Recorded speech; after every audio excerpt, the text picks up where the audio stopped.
So good evening, everyone. The time is now 7:03, and out of respect for everyone's time, I do want to get started here shortly. However, I would like to provide an opportunity for those that may be running a minute or so late. So we're going to give them another minute or so, and then we'll get started.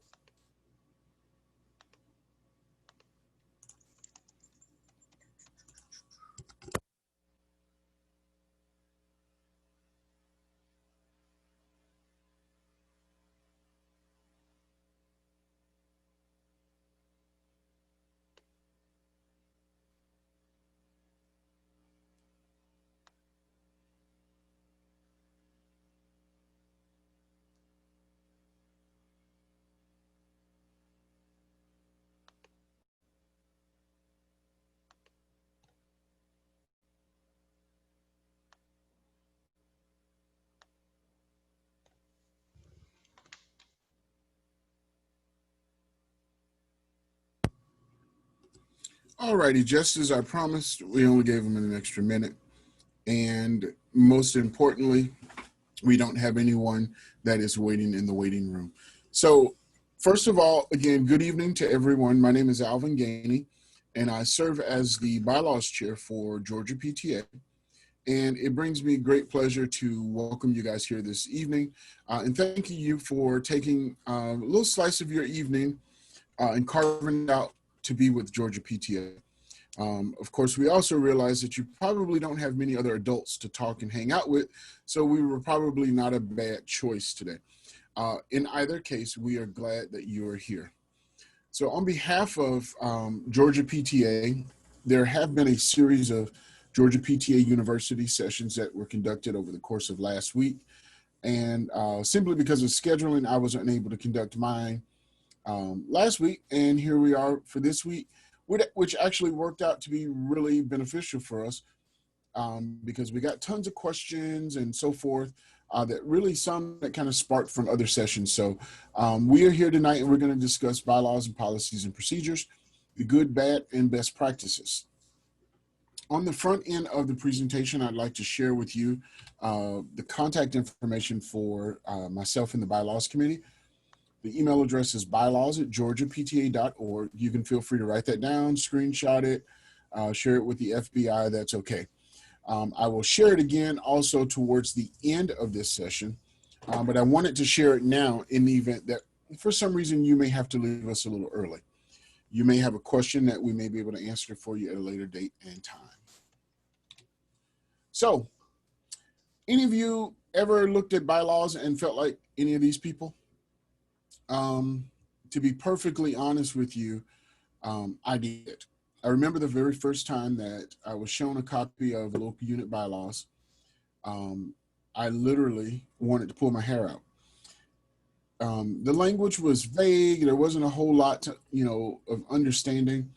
And the best thing that I did was to seek to learn and more importantly, seek to understand. So I started to study parliamentary procedure and some other stuff. And I wind up becoming a bylaws and policy wonk. That's just kind of like how I groove, right? Complete nerd because you've got to be a nerd to enjoy bylaws, okay? We all have to live with them, but it really takes someone special to enjoy doing this. I've served on the National PTA Bylaws Committee. And also, I am a recent transplant from South Florida, where, of course, I have served with Florida PTA over the course of probably the last 6, 7, maybe 8 years. So I didn't just make this stuff up this morning. Well, technically, I finished the slides this morning, but I didn't make up any of this information this morning. So let's jump right into our presentation. As we do, on behalf of Karen Hallisey, our president, and Dawn Stastny, who is our president-elect, who is joining us tonight. However, she's multitasking. We bring you greetings on behalf of Georgia PTA. So let's talk a little bit about the hierarchy of rules. So as it relates to the laws and rules that will govern our association, the laws of the land, be it national, state, or local, are what will most importantly govern how we conduct ourselves as an association, okay? Case in point, under the current pandemic emergency order standards or what have you, the governor signed into law provisions that would allow incorporated entities to meet. Okay. Now that became state law, which means it trumps anything that is included in your bylaws. Okay. Your bylaws do not speak to or allow local units or councils in this case to meet virtually. However, the law of the land trumps your bylaws. So the highest form of rule is, of course, the law of the land. Corporate charter, the parent body in this case would be either National PTA or Georgia PTA, any of those governing documents. And then, of course, your local or council bylaws. And throughout the course of this presentation, when we say bylaws, we're referencing both local and council. However, most of the information in this presentation will be tailored to the specific needs of local units. But of course, we will address any questions that may pop up on either set of bylaws a little bit later towards the end of the presentation. Following your bylaws, the next set of rules would be that which are considered to be special rules of order, or as most commonly called, either standing rules or policies and procedures. The parliamentary authority, which is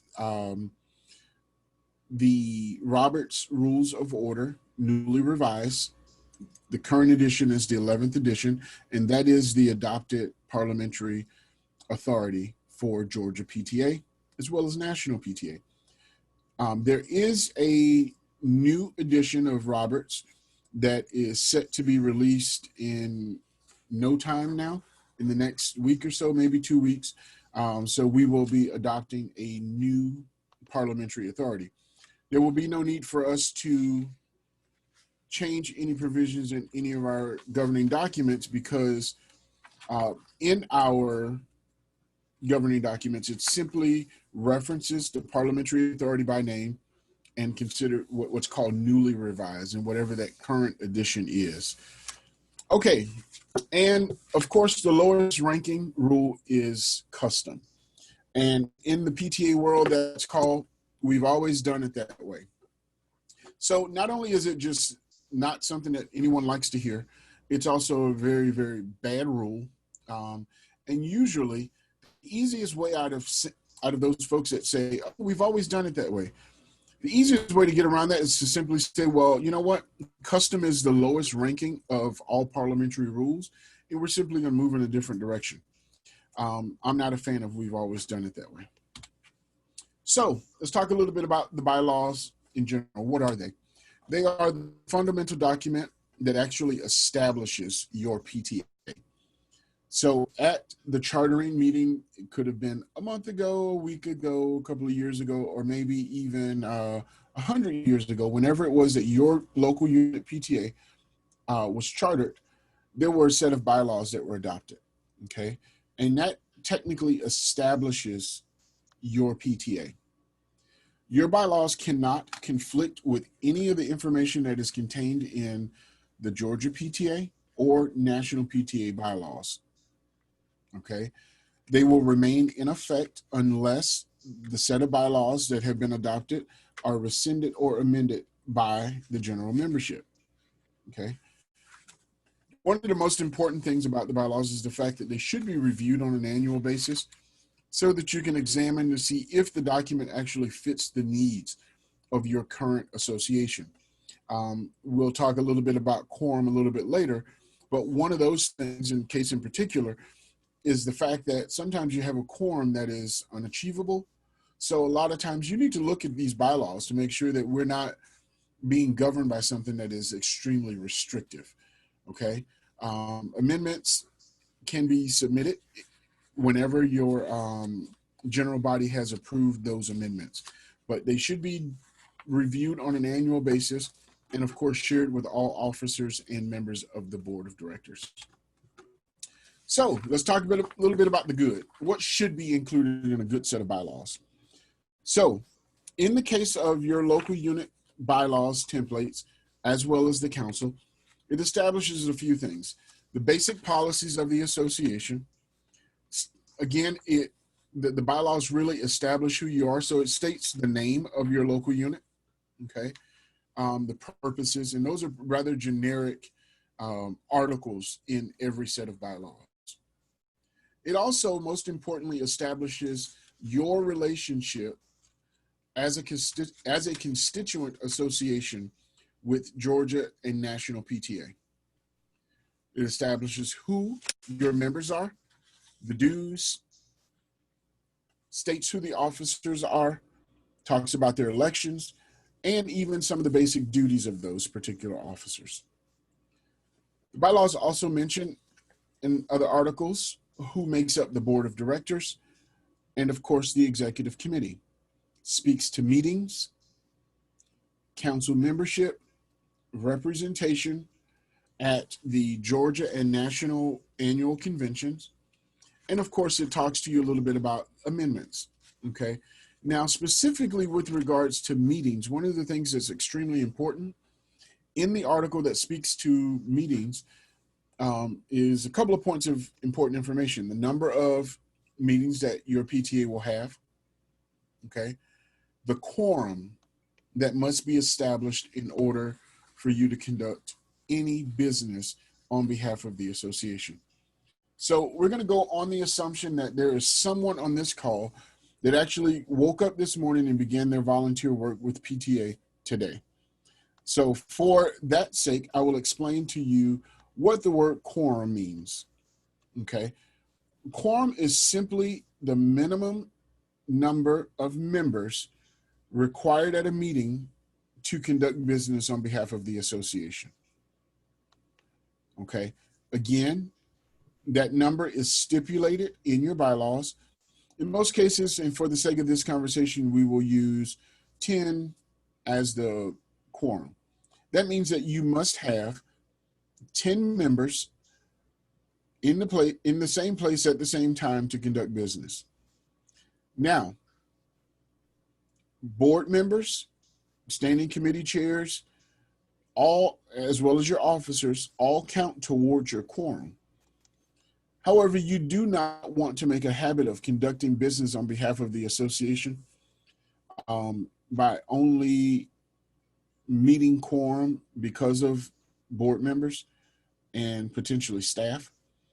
However, if the proper announcement has gone out to the membership noticing a meeting, there isn't a whole lot that you can do about people actually showing up, okay? So the bad, what should not be included? In this case, and in the case of any good set of bylaws, they should not have any specific practices, no mentions to how you will carry out any particular task, to include such as financial matters or anything. They should not have unrealistic restrictions. I mentioned earlier the unrealistic restrictions. And what I mean by that is any language that is so detailed that it pretty much ties your hand when it relates to conducting business. So, you know, policy really is the place to put the specifics and to get into details about things because your bylaws cannot be suspended. You live by your bylaws 365 days, 24 hours a day, 7 days a week, okay? Your policy, on the other hand, you can suspend, okay? And we'll talk a little bit about that in just a second. Your bylaws should also not include any conflicting language that would, again, conflict with that of National or Georgia PTA. What are some of the best practices? This is technically what everyone should be doing. And of course, I know that that's the case in Tiffany's council. Everybody's doing the right thing out there. And everybody's got perfect bylaws. In that case, what are they doing so right out there? They're reviewing these bylaws on an annual basis and making certain that these bylaws are presented to and adopted by the membership on an annual basis. You have to consider the makeup of your membership. Your membership changes each year. So in order for a membership to all but agree to be governed by a document, they need to know what's in that document. Okay. They deserve the right to be able to examine the bylaws. And again, in the case of the officers and the board of directors, they should have a copy of the bylaws. Okay. Should be afforded a copy. Also, all members, as I said, have the right to be able to review. And I'll be honest with you, as long as someone is a credentialed, verified member, what's the harm in providing them a copy of your bylaws? There's absolutely nothing wrong there. In fact, I think it helps to build trust in the organization and provides a level of transparency for the way that you're conducting your business. Now, the most important thing is the fact that your bylaws should not be used as a weapon. And when I say that, there are some people that know the bylaws from cover to cover. They could probably even recite it to you backwards while standing on their heads. And what they will do is use the document to say, well, you know, Janelle didn't do XYZ. She's not, you know, operating within the confines of the bylaws. Okay. Which could be the case because Janelle looks like a little rebel rouser.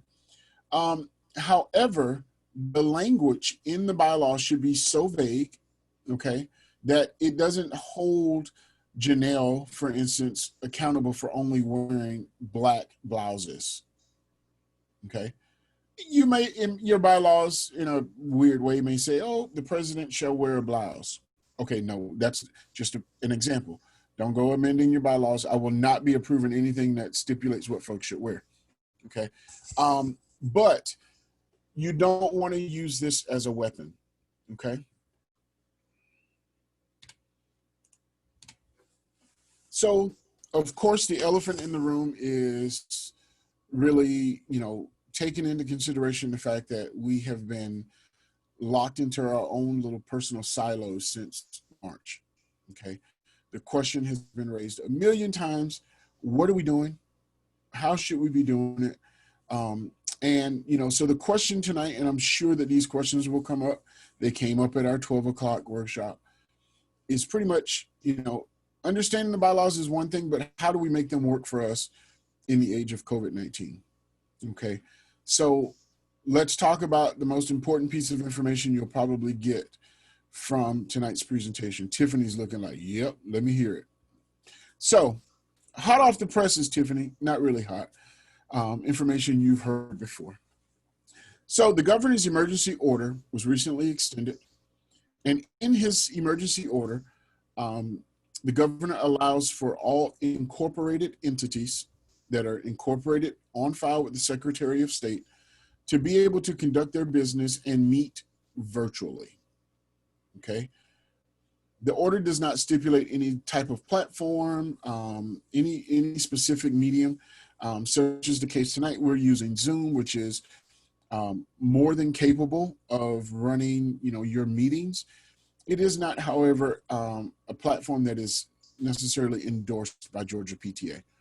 I enjoy using Zoom because I've been using it for a few years and I'm pretty savvy at it. Zoom also has a number of cool little features. One of the most important is the fact that you can use a polling feature for the purposes of anonymous voting.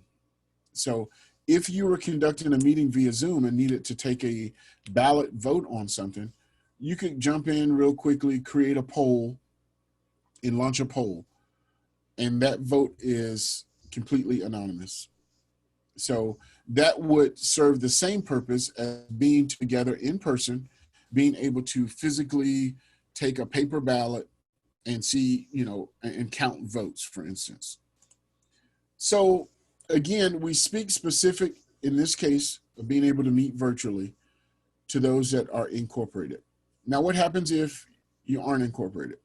Well, the governor says that you can't meet in person. You know, it's just not advisable, for one, but specifically, if you have 50 or more members, you must meet virtually. Okay. So we take the stipulation of quote unquote not being able to meet. Technically, you are able to meet, provided that you can find the space to be able to meet and accommodate social distancing guidelines.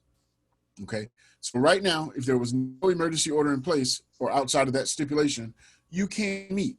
However, if you have more than 50 members, because of course that call needs to go to all of your members, if you've got more than 50 members, you need to be able to meet virtually, because when the 51st person shows up, you are now operating outside of the law of the land that says no gatherings larger than 50. And you technically can't turn a member away because there is, we're at capacity. However, you're a member. So you would be, disenfranchising a member. So how do you move forward if you are unincorporated? I know it may sound crazy, and I would probably call someone who offered this crazy, but what's wrong with scheduling a PTA meeting to take place in your school's parking lot,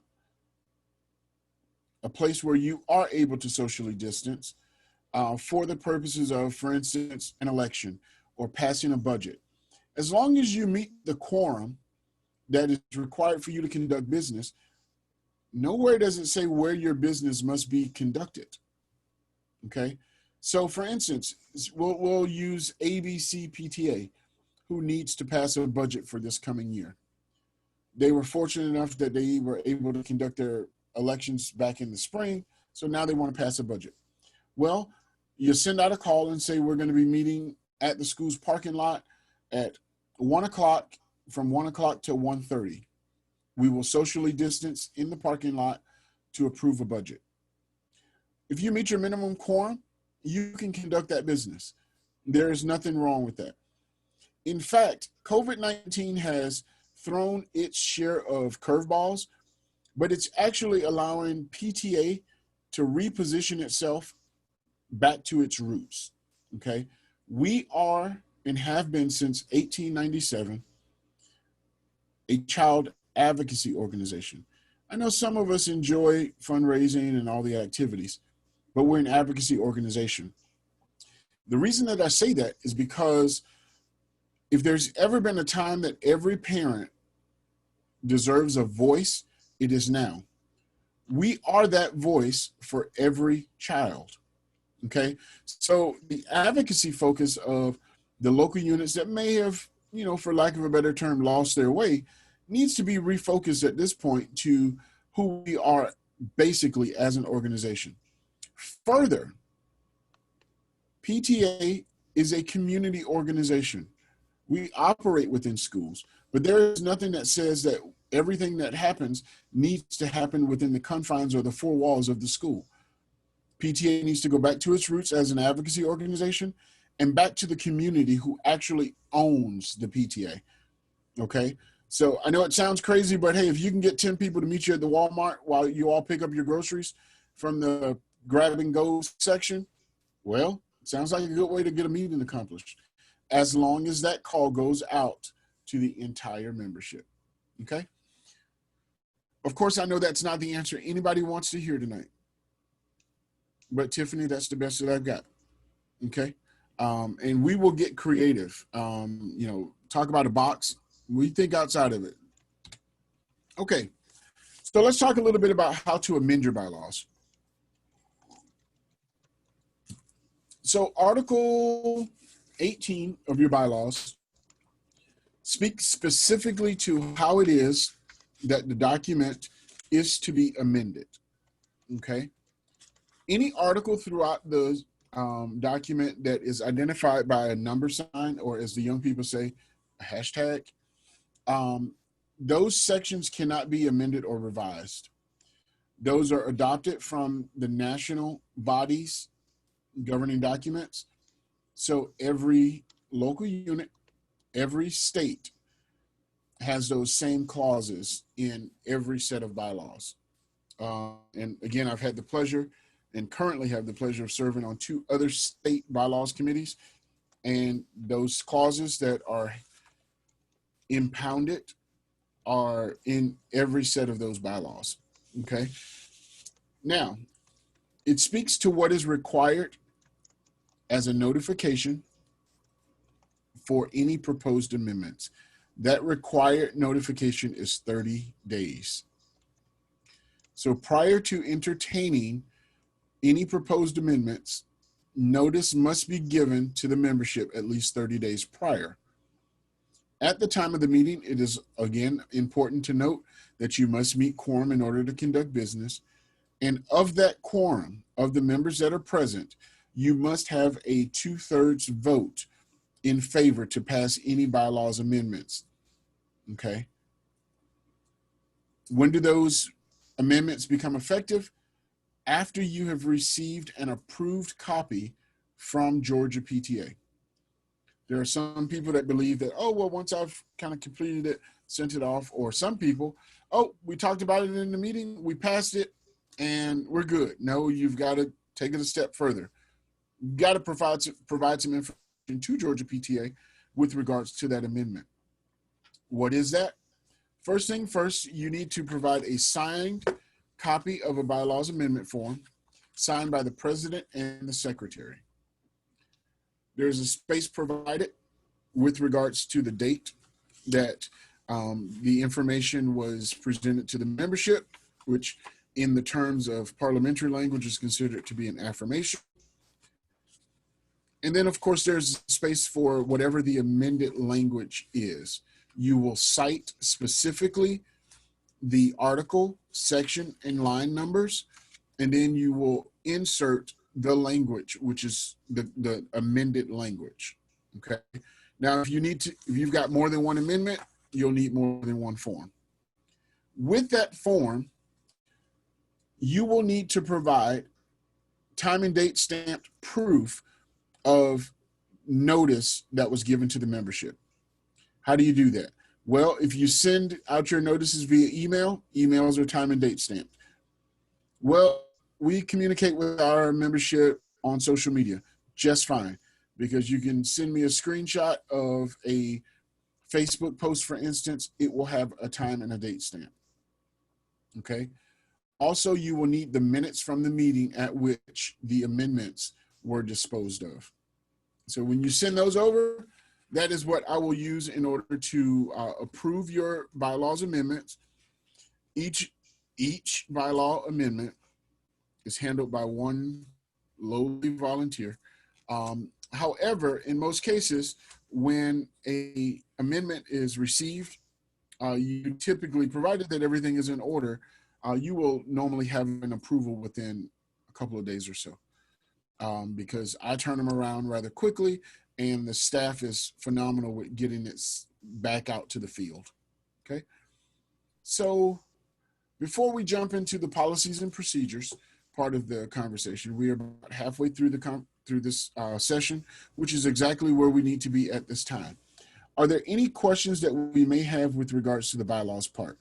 You have anything interesting in the chat section there, Ty? Yeah, so we do have a few, and a couple of people answered, but I'll read it to you for answer as well. Okay. Michelle Smith would like to know, is there an expiration date for the governor's emergency order? So yes, each order or extension that he signs has a specific expiration date.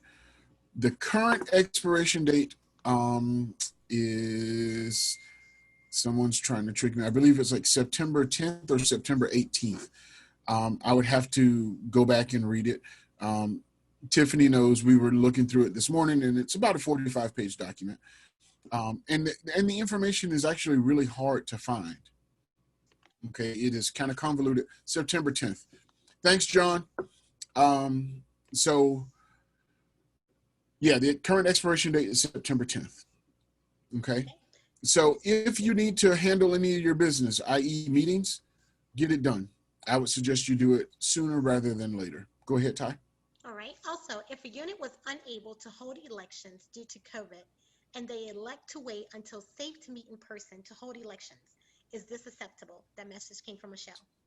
Okay, Michelle, good question. So here's the thing. So there's this provides a little gray area, which I'm not a big fan of. So the answer is yes and no. Georgia PTA is not going to hunt down local units that did not conduct their elections because we realize the reason why you didn't do it in most cases. Now, provided that a local unit has the opportunity and capabilities of being able to meet, they should move forward with that meeting. Okay. Because if a member was to raise the concern, you are technically operating outside of your governing documents. Okay.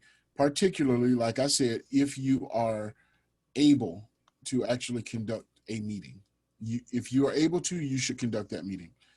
One of the things that's important to note that if and when that meeting is held, um, there's no reason for you to take the step of electing a nominating committee. You can take all of the nominations from the floor.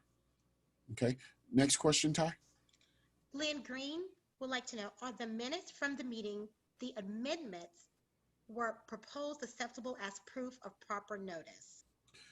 So if those minutes, okay, so what would be a set of minutes that would be considered to be acceptable would be the minutes from the previous meeting. For instance, say we're at a meeting now, we're at ABC Middle School PTSA. And for middle school, we're doing pretty good. We've got 20 people in person, right? So we'll say that I am the presiding officer. We're nearing the end of our meeting, and I will say, consider this notice that at our October general meeting, we will entertain proposed bylaws amendments. That is notice. It's a verbal notice. However, that notice will be mentioned in the minutes. So that would be considered in writing and proof of that of proper notice. So the minutes from the meeting at which they were disposed of would not constitute proper notice. But if you mentioned it at a meeting prior to that one, yes, as long as it was 30 days prior to that meeting. Next question, Ty. How many PTA members do we need to have to approve the bylaws by September 10th? This is from Kathy.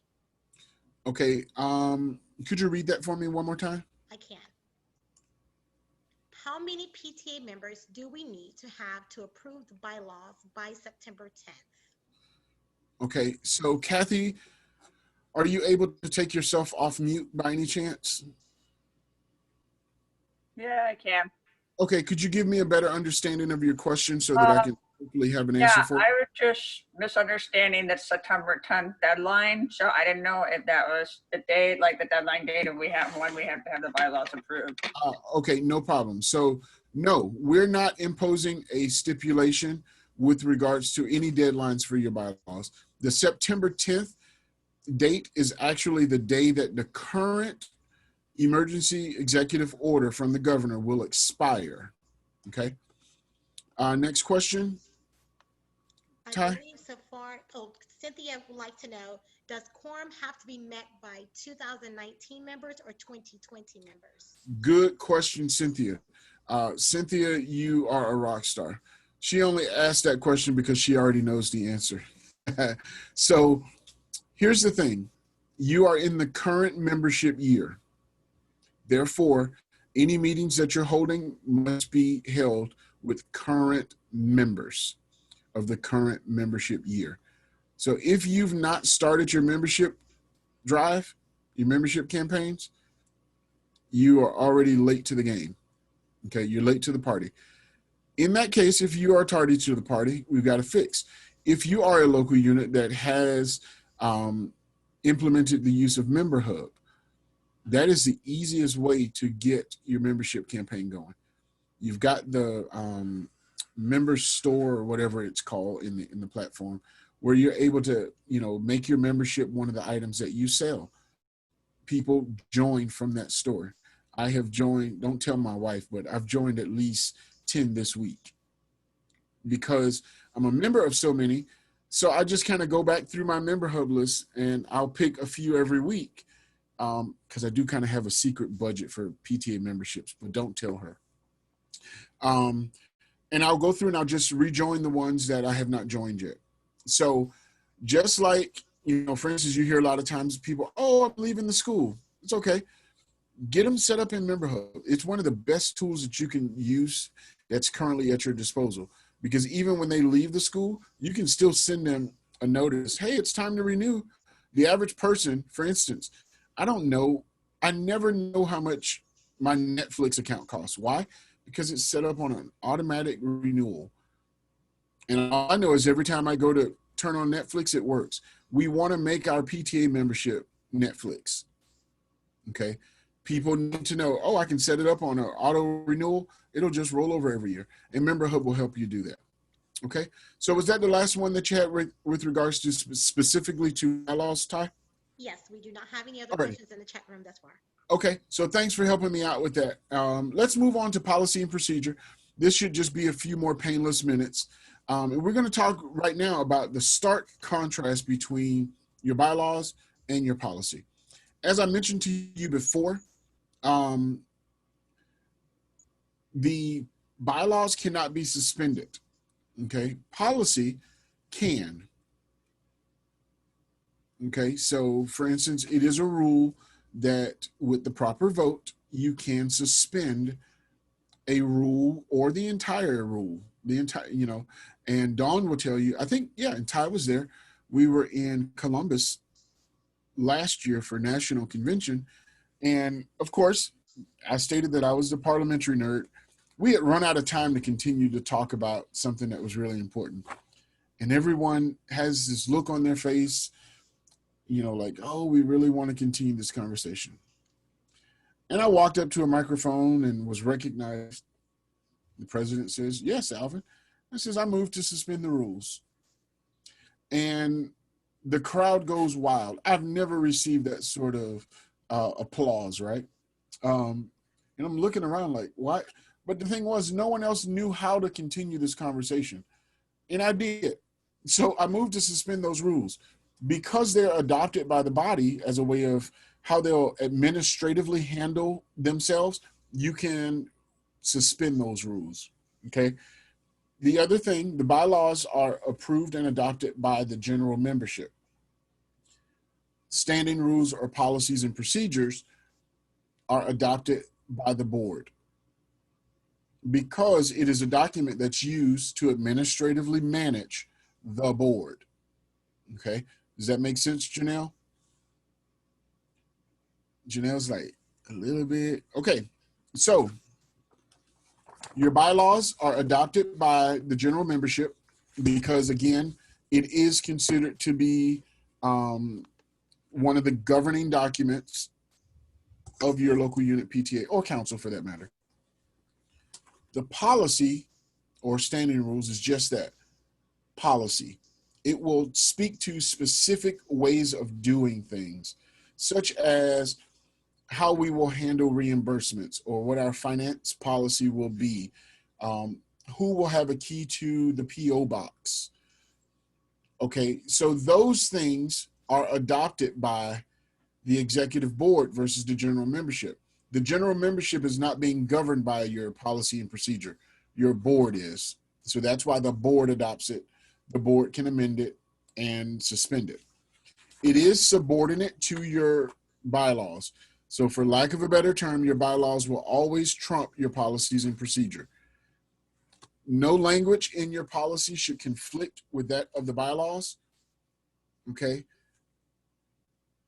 Again, it is in my opinion, a how-to guide is how you will handle things. A majority of your board will adopt them.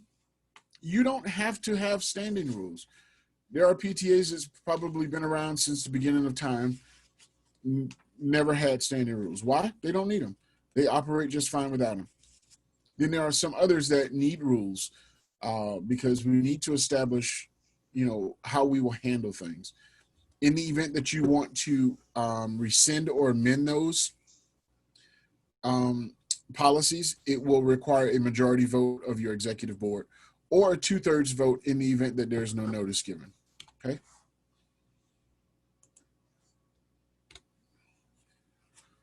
So what's in a good set of policies? Again, specific information. For instance, you can include almost anything. For instance, what do we do in the event of an emergency? Or what do we do in the event of a school closure?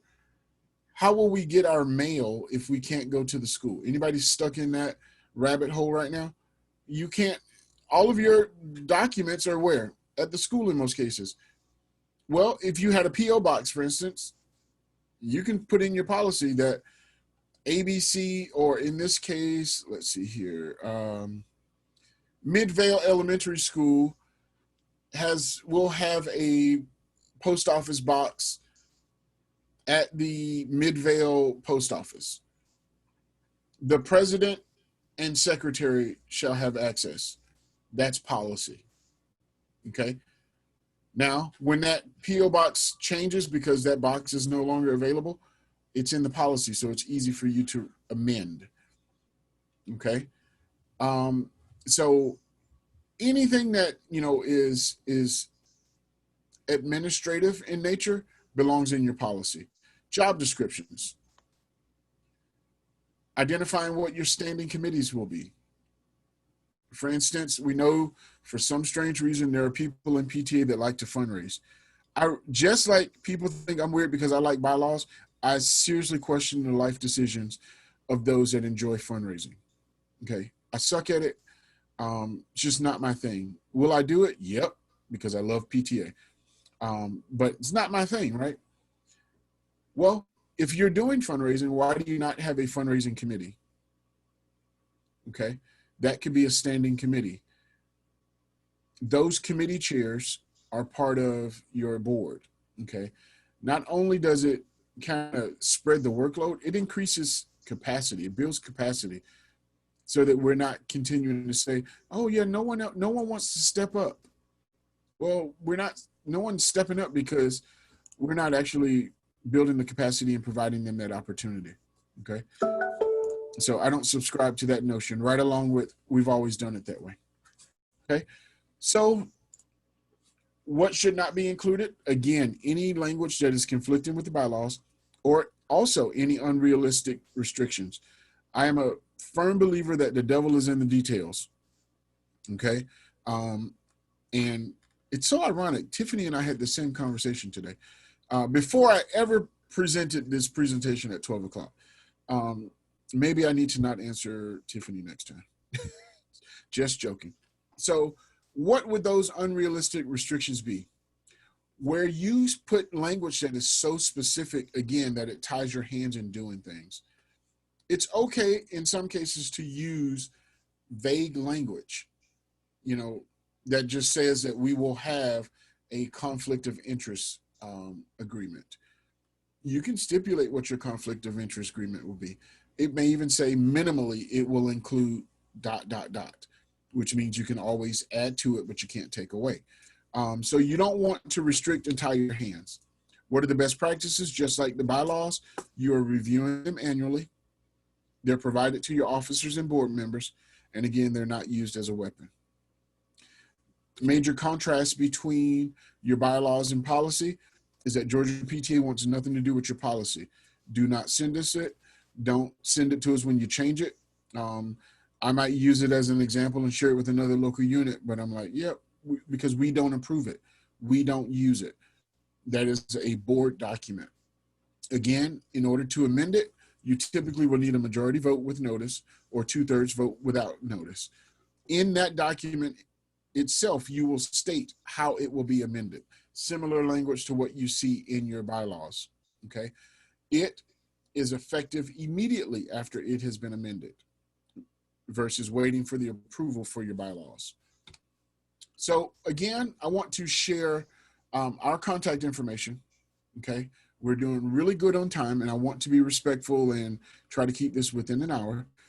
Do want to take an opportunity again to share this contact information, because if for some reason we are not able to address a question that you might have tonight, or of course, kind of like me, when you're driving home is when you think of that question that was burning on the inside, you can always email us. Again, my typical email turnaround time is within 48 hours. If for some reason I don't answer you within 48 hours, that means that life happened. Something in one phase of my life has not necessarily gone wrong, but I'm just occupied somewhere else. But typically, I'm really good about that, and I try to be as responsive as possible. So, want to take an opportunity before we jump into our Q&A and say thank you, not only for joining me here tonight, and of course, causing me to miss Jeopardy, which is usually a no-no.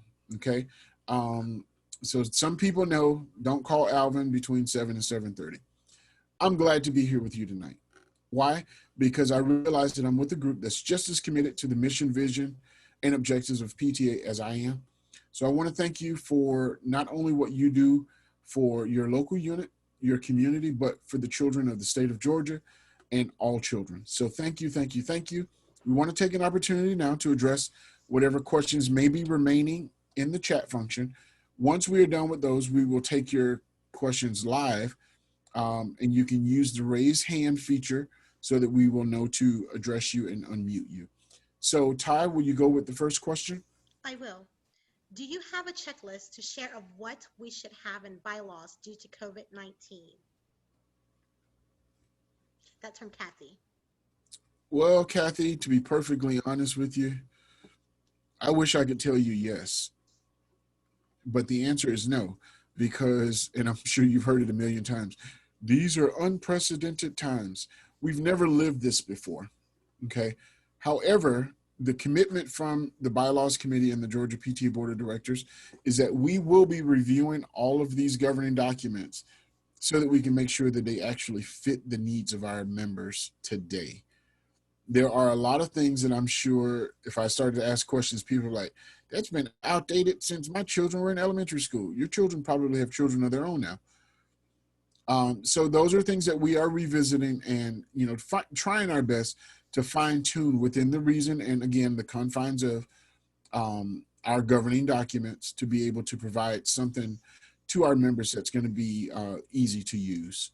So I know it's not the answer you want tonight, but stay tuned, and I promise to you that you will have a fresh set of bylaws here soon. And we plan to address a number of things such as really a blanket quorum, potentially.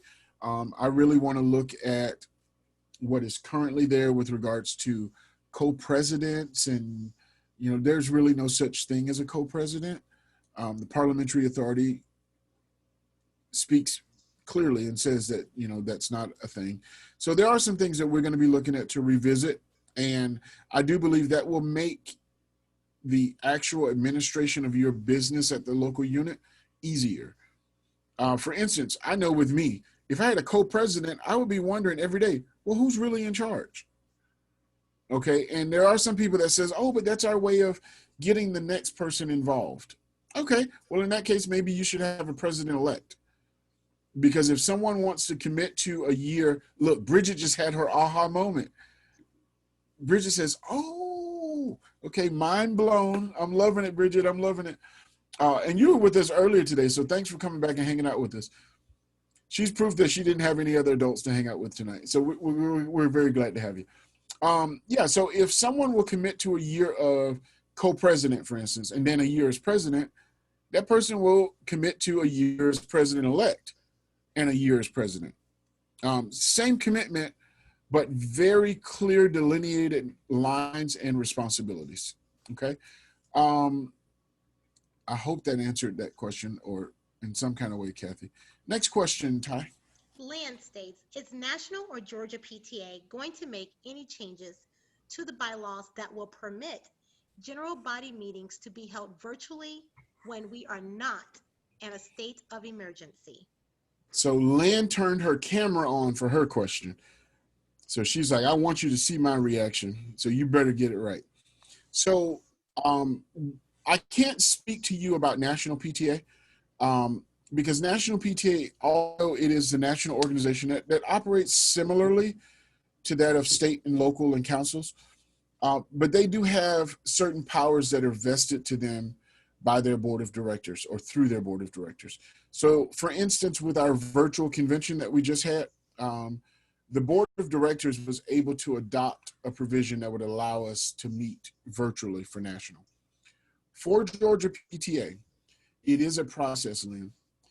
This is a process that I have been working on your behalf, little did you know, since March.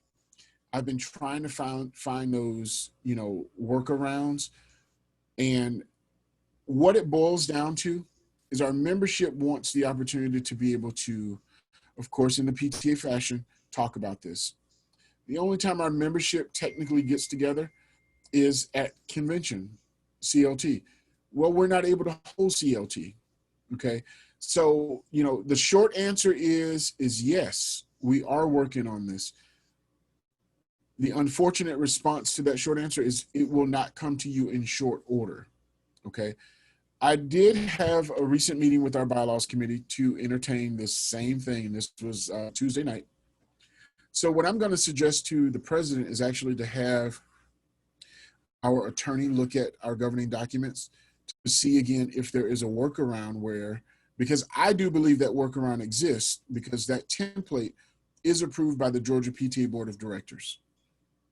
As long as we're not changing anything that is within those hashtagged areas, we should be able to change that template and get it out to the field. Okay. So we're working on it. My desire is to give the membership everything that they need in order to operate. One of the things, just so that you know, just kind of where I'm thinking, my train of thought is that you will still need to have a minimum of 3 general meetings a year, one of which will still need to be in person. And that's not a bad, give or take, because for instance, usually you get one at that first meeting of the year where everybody's excited to be there. And then those other 2 you may have to conduct virtually, and that may be the best option. So we're working on it. Okay. Next question, Ty. Insa asks, are policies something created together as an executive committee, or does 1 to 2 people complete, then submit for approval? Good question. And so the answer is yes and no. Okay. So the yes, because if it's something that the entire board desires to play an active role with, from beginning to end, yes. The short answer, where, it's also a no, is a special committee could be called for the purposes of the policy and procedure. Okay. Kind of like at Georgia PTA where we have our bylaws committee. You can have a bylaws committee at your local unit that is responsible for making sure and consistently reviewing that your bylaws meet the needs of the association. Do you need that at a local unit? Probably not. You could get away without it. But guess what? If you've got somebody, for instance, if an Alvin came walking up and knocked on your door today and says, hey, I'm a nerd, how can you use me? I will create a bylaws committee. I will find work or create work for anybody that wants to do it. Okay. So a committee could handle that work, or the board could be involved in the process. In the end, it will be approved by the board of directors. Just for the sake of everyone knowing, the time is 7:56. And again, out of respect for everyone's time, the goal was to keep this into within an hour. We want to address the remaining questions, but if for some reason you've got to leave us, we understand. Ty, next question. John asks, if a local unit has a policy document they want to make sure doesn't violate law and bylaws, etc., who should they contact? I guess the short answer to that question, John, is you already know. I am more than happy to look at a document. Again, I'm a wonk.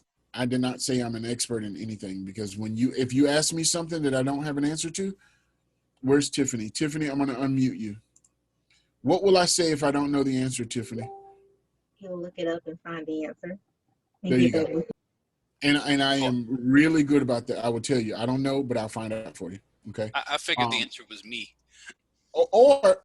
Now if John wants to read them, you go for it, John. And then of course, because John my is a district director, he is a district director. And of course, if he needed any assistance, he could always reach out to me. The only 2 emails that are in my inbox for Georgia PTA are from John, because they're things that he and I will revisit with regards to bylaws ideas. Okay. So yeah, he reaches out when he needs to, trust me, and he's good at what he does. Next question, Ty. Cynthia Starks Jones asks, is there anything that the executive board can vote on without the entire board? So Is there anything Is that there the executive? anything that the Mhm. executive board can vote on without the entire board? Okay, so let's clear up. And actually, I think we had a similar question earlier. Okay, so you don't have an executive board. You have an executive committee that is made up of all of your elected officers. Okay, then you have the board of directors or board, which is made up of all of the elected officers, standing committee chairs, the principal or a representative appointed by the principal, and a parliamentarian. Again, the executive committee is elected officers, the principal and or a representative, and a parliamentarian. The board consists of that same group plus standing committee chairs. So there are powers that are delineated to an executive committee in between the meetings of a board. Okay. Now, here's the thing. In most cases, it's easy for a board of directors to get together and meet. So at a local unit level, I would not delineate a lot to be disposed of by the executive committee versus a full board decision. Because even if the executive committee agrees and moves forward with something, it needs to be ratified by the board when the board can meet again, meaning the board then votes on that. Although it could have already happened. And here's the catchy part about not operating in an executive committee. If the executive committee votes to do something that has a budget impact and the board does not approve it, want to take a guess as to what happens? The executive committee needs to come up with whatever money they've spent because the board doesn't approve that. So that's an easy way right there. Because unless you're like Lynn, you don't have extra money laying around to repay something. So you don't want to operate within the confines of an executive committee. Now, if you've got to make an emergency decision that, okay, we need to meet so that Tiffany can arrange to go into the school, secure PTA property because the school will be closing down for the remainder of the year by Friday. That's a decision that an EC can make, So there are yes and no, Cynthia. Next question, Ty. Before I go to the next question, I would like to read a statement of praise from Kathy. Kathy says to you, Alvin, thank you for a great meeting and all the info. Love your personality. Thank you. And you haven't even really gotten to know me yet, Kathy. We should meet together and have a drink. And then you really, really like me. Thank you again. All right, moving on to the next question. Cynthia Starks Jones asks, which board members can vote? Okay. So at the local unit level, here's the thing. When you are a member of the board and say this is a board meeting, if you are present in a meeting, you should vote. You are a voting member of the board. Okay, unless there are stipulation in a governing document somewhere that says you don't. But here's the thing: why are you there if you're not voting? Um, I do believe. I think I understand what Cynthia may be alluding to, but that's at our state level, where our governing documents reads considerably different than what you would see at a local or council level. Next question. Okay, I believe that's all our questions. However, I am going to ask District 10 Director John to come off mute. He did put a statement and semi-question in the Mhm. chat. It says, I mostly agree, but with co-presidents, both can approve check requests, sign contracts, etc. Do presidents-elect work the same way? So, John, if you'll come off mute and speak to that. Yeah, no, I just honestly, I asked the question because I didn't know the answer. Sometimes I ask questions knowing the answer, but I figured that we get some discussion going or whatever. Okay. But yeah, we have a ton of co-presidents. You're right. A lot of the units, they're larger, and they need that follow up. They need that training, that mentor mentee. Sometimes what they do is like, hey, I'll do these tasks in the first half of the semester, and then in the second semester you'll start taking them over more and more until you're completely comfortable. It's a good way of doing things. Right. To keep that transition smooth over the years, and to keep that knowledge, and so you don't lose a lot of institutional knowledge. So I do like the idea of co-presidents, but I'm okay with president-elect. I think I don't know if it's an issue of semantics though, because sometimes, especially with the larger units, if you're something happens to the main president, to the co-president, who's kind of the lead person, that other person can sign check requests and all that. So that's all policy driven, John. Yeah.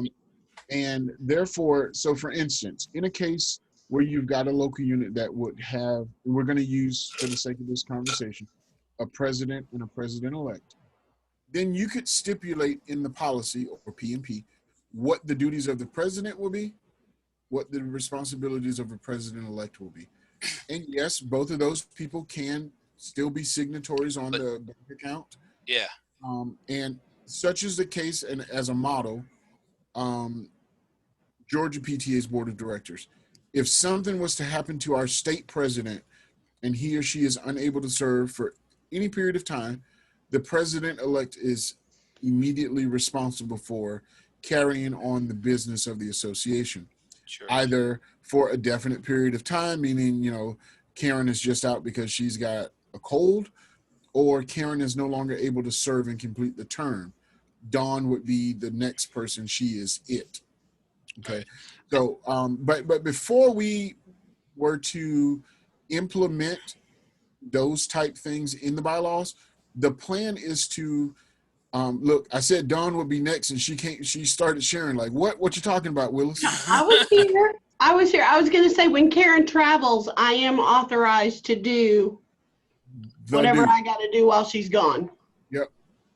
And for that short period of time, she is known as Madam President, because technically that is her role. However, before we would institute some of these changes, what I do want to iterate is the fact that we plan to hold, I know it may sound crazy, but like a version of a listening tour, where we would do meetings similar to this, because we want to hear from the field.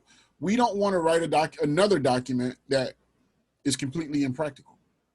And a lot of folks have actually provided us some suggestions, because we did solicit feedback around the same time last year, and we've gotten feedback throughout the year, and it's rather consistent. People want electronic meetings or virtual meetings, whatever you want to call them. They want debit cards, and there are a few little small things, and I actually consider the debit card to be a small thing, and that's easily doable as long as there's some sort of electronic banking agreement on file with those who will have a debit card. I have because I come from a world where I relied heavily on my debit card when I was in South Florida. I didn't have the time to wait for my treasurer to bring me a check when I needed to do something. But there was policy that was as long as the governor's executive order that talked to what our agreements were and so forth. Okay. So does that help answer that question for you, John? Mostly, but I do think that some of the president's duties are outlined in the bylaws, and that we would probably want to look at that if we're going to, with co-presidents, there's no difference between the two. And if we do have a president-elect and we wanted to separate the duties, for example, maybe the president-elect can't sign contracts except when the president's not available, something that is correct. That is, that right there is definitely one.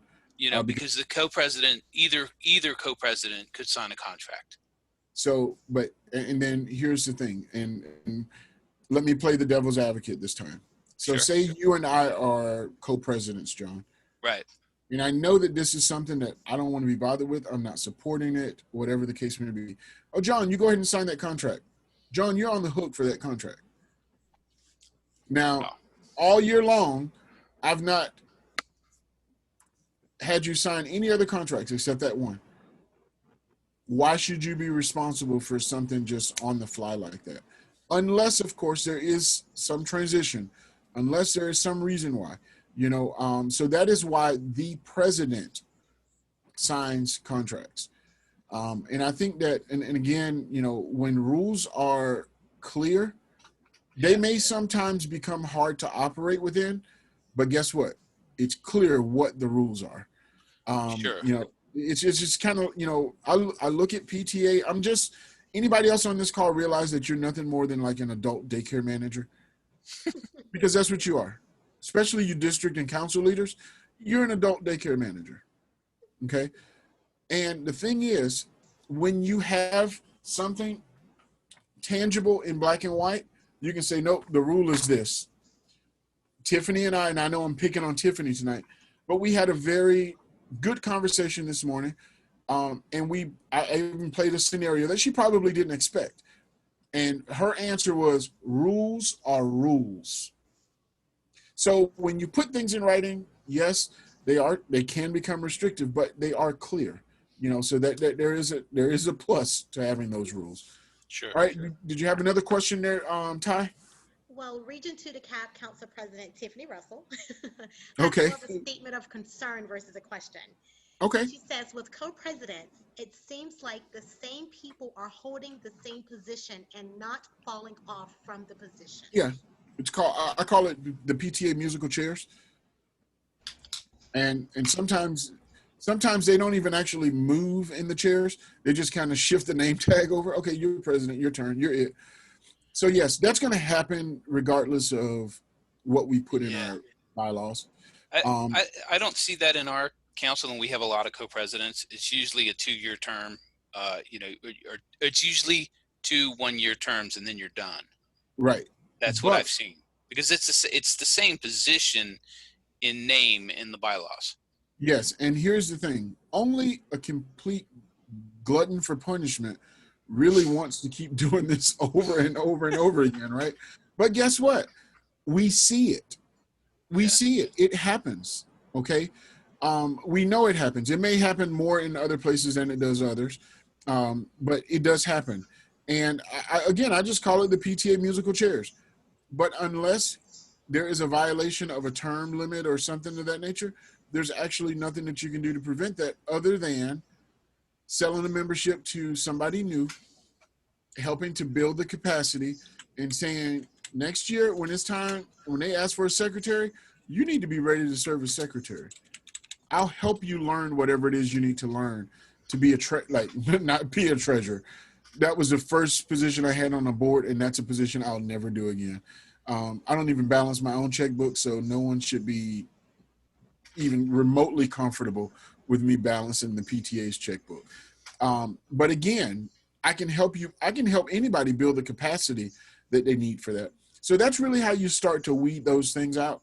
And I will tell you, in Miami, we got so good at weeding them out, they started their own community PTA.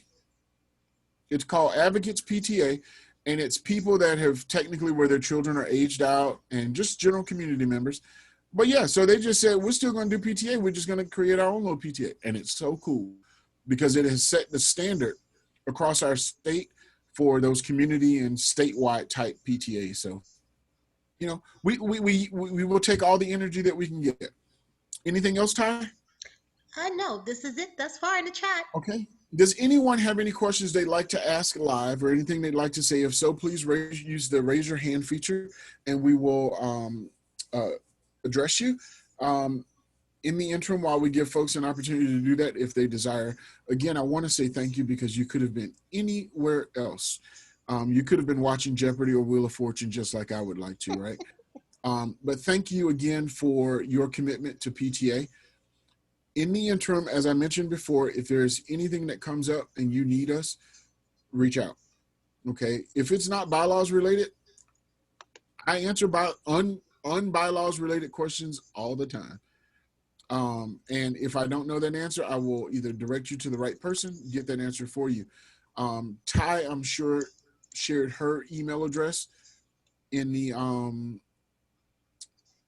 chat. If not, it is Ty, T-Y-E, at georgiapta.org. That should become one that you commit to memory because she knows everything. And if she doesn't know, she finds out. Okay. Tiffany, no need to raise your hand. I'll unmute you. What's up? Okay, so I know we've already said it and I missed part of the answer because my internet dropped. But for clarity purposes, did you say in the time I wasn't on here that September 10th is the last day in this governor's order that local units can vote and hold elections? Okay, so what I did say was that September 10th is the expiration date of the current order. Now, what I will say to you is exactly what I shared with the group earlier today. And Ty is probably already working on it. We are going to research specifically what that date is, and it's got to be sent out to our membership as soon as we can find it. So I don't want to commit to September 10th for you, Tiffany. But what I did say was if you got business to conduct and you can do it virtually, do it now. Okay? Get it done. So, and for people that actually have the virtual option, I'm wondering, like, what are you whining about? You have a way out. Handle your business and move on. Those are the people that actually don't want to let go of things. They don't want to have a meeting because then I won't be president anymore. Nah, but that doesn't happen in PTA. I know it doesn't. And definitely not down there in your council, Tiffany. But yeah, so you can expect hopefully some answer to that question to be sent from Georgia PTA within the coming days, okay? And Okay. and you know, if you don't see it, you're going to pick up the phone and call me, or you're going to send me an email, and that's okay. All right? Okay, thank you. Any other questions? Okay, No, Lynn. that's it. It was great meeting you, Lynn and Bridget hung out with us twice today. So you get a double gold star, Bridget. Again, thank you guys so very much. You are more than welcome to reach out to us. We bid you all a very, very good and safe evening. Have a good night.